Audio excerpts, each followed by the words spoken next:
My name is Nasonoba. I'm from Hamburg National University. Today I will talk about analysis on ammonium sulfate particles formation in dielectric barrier discharge photocatalyst hybrid system. The objectives of this work is to analyze ammonium sulfate particle formation during SO2 removal process in dielectric barrier discharge photocatalyst system. Also to analyze the ammonium sulfate particles characteristics for various process variables such as various actual distance inside the reactor, initial SO2 concentration and total flow rate. Also using Fluent software simulate processes inside the second zone of the dielectric barrier discharge reactor, which is particles formation region. So nowadays the air pollution problems become more and more serious, and NO and SO2 are one of the most dangerous pollutants, and basically they are the products of fuel combustion in electric power plants and vehicles and flare emissions. These gases are very harmful for human health, and also they are the main reason of acid rains, global warming, and ozone depletion.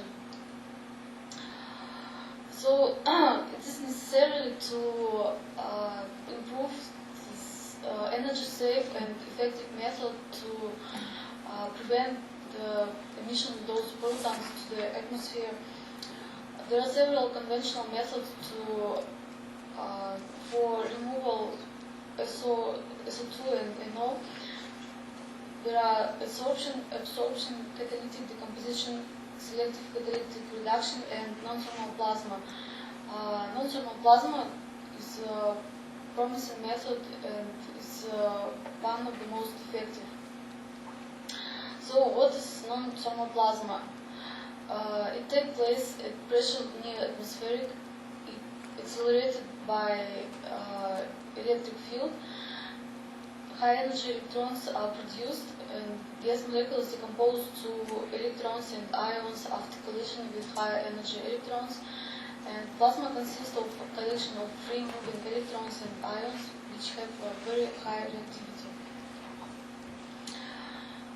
So non-thermal plasma has several advantages.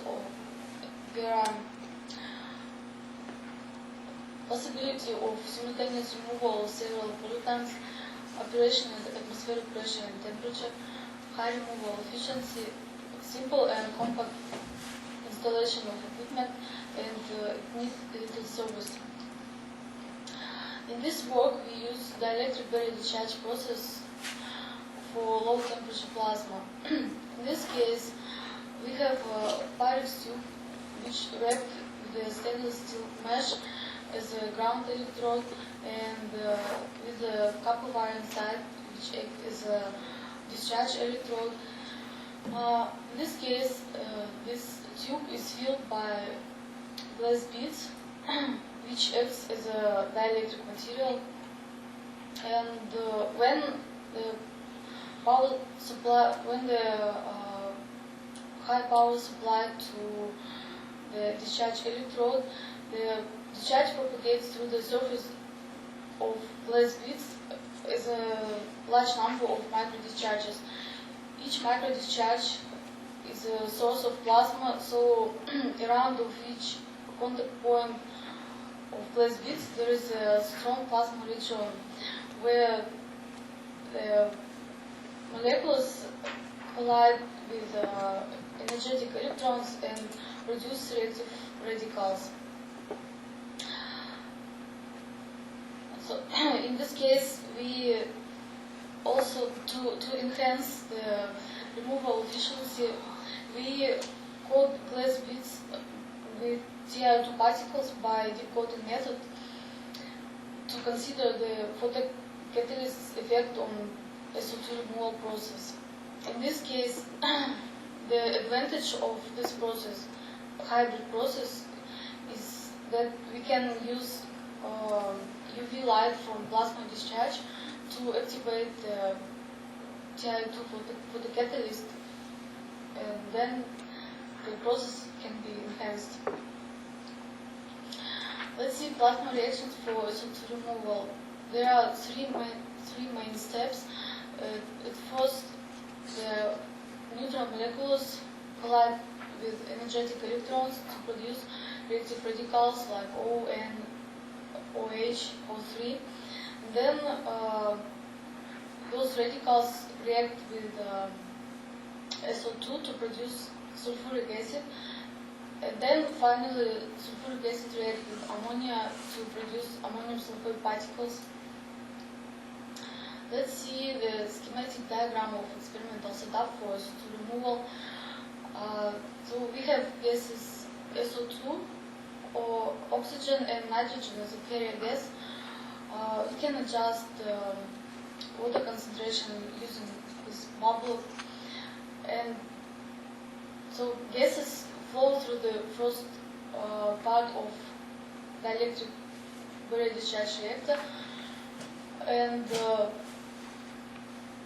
SO2 is decomposed to sulfuric acid, and then in this region we flow ammonia, and sulfuric acid react with ammonia, and ammonium sulfate particles form in the second zone of dielectric very discharge reactor. All flow rates can be measured by mass flow controllers, and SO2 concentration can be measured by electrochemical gas analyzer.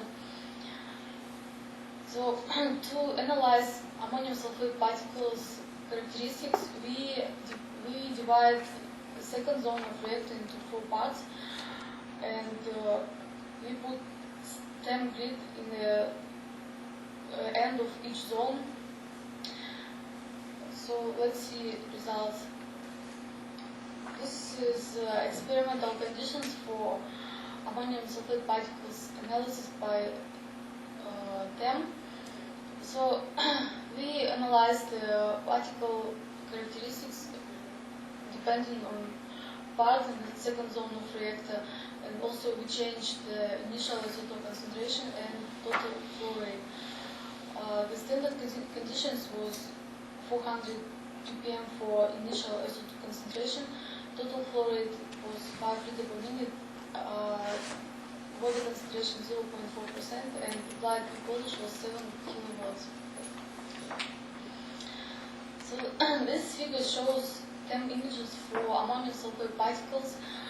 We can see that particle size increase with the increasing length of reactor. For the case of the first zone is particles in this zone. Particles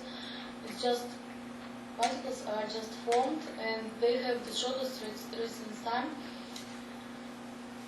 So while they are moving, they have a longer residence time, and then they have time to collide to each other. So the largest particle size in the fourth part. This figure shows 10 images of ammonium sulfate particles for various total flow rates. Particle size decrease as the flow rate increase. This is because the residence time also decrease, and in this case particles have the longest residence time, and the particle size is the largest. This figure shows 10 images of ammonium sulfate particles for various initial SO2 concentration. In this case, particle size increase as initial SO2 concentration increase. Because for the low concentration, SO2 concentration, not much SO2 is converted. The concentration of particles also small, and the probability of particles to collide to each other also small. That's why the particle size is the smallest.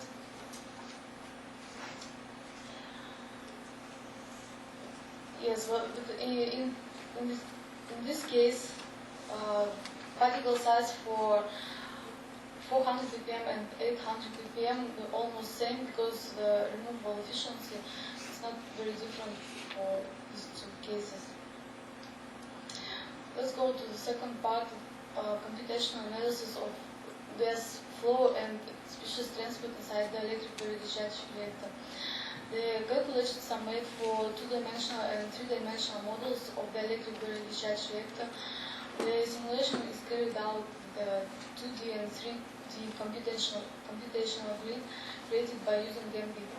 A structured grid is created for the domain, which is presented by 2.5 cm diameter and 30 cm length parts tube, which is the second zone of reactor.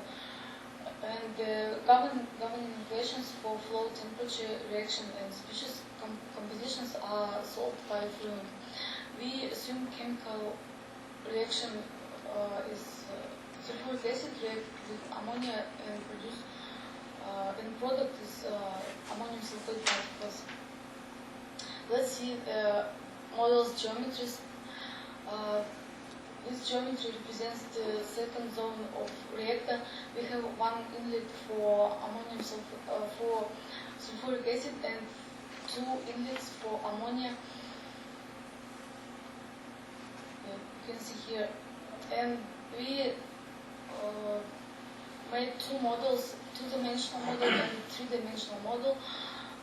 They, in this section, they look similar, but they have very different inlet configuration.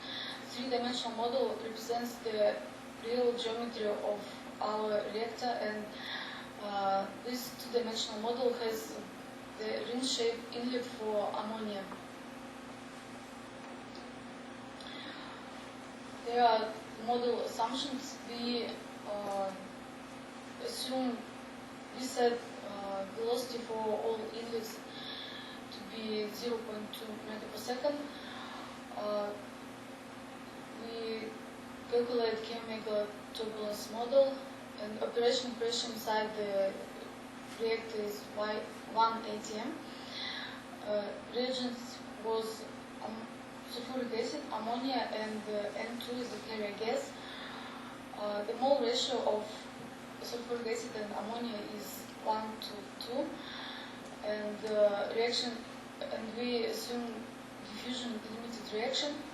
And for the case of wall boundary conditions, we assume concentration of product is 0 and constant temperature.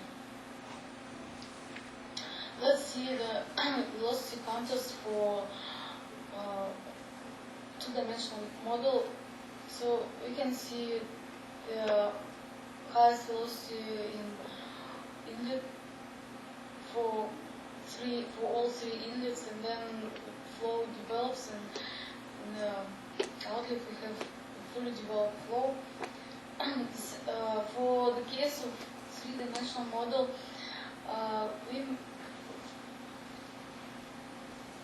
I'd like to show three sections. First is a vertical section, second is 45 degree section, and third is horizontal section. So we can see the same tendency like for two-dimensional model. Here inlet for sulfuric acid and for ammonia. Also we have a fully developed flow. Let's see the temperature contours for two-dimensional model. We can see that initial temperature was 300 Kelvin, and the temperature increased to 316 Kelvin degree. We have the highest temperature in the boundary where the reaction takes place because of heat of reaction. So the same tendency for the three-dimensional model. Let's see the supergated mole fraction for two-dimensional, we have highest concentration in the outlet and then it disappears as a result of chemical reaction. The same for 3D model, and for ammonium also the highest concentration in the inlet and zero concentration in outlet. So it all consumed in. For the three-dimensional model, we can see the difference. For the vertical, we have two inlets, so concentration for ammonia is highest. This is product ammonium sulfate mole fraction. We have highest concentration in the reaction region. Reaction takes place in this boundary between sulfuric acid and ammonia, so the concentration is highest here.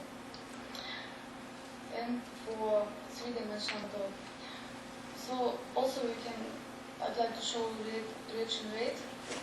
So reaction takes place, the reaction rate is highest here, the boundary. And for three-dimensional model. So in summary, I'd like to say that the ammonium sulfate particle size increases with the increasing the length of the second zone of reactor. The ammonium sulfate particle size increases as initial azotic concentration increase or as the total flow rate decrease. Using fluid software simulations, we were made for two-dimensional and three-dimensional models. Both models show flow phenomena inside second zone of the electric buried discharge reactor. But for 2D model doesn't represent exact reactor geometry, but it requires quite short computational time. But three-dimensional model represents exact reactor geometry, but it requires significant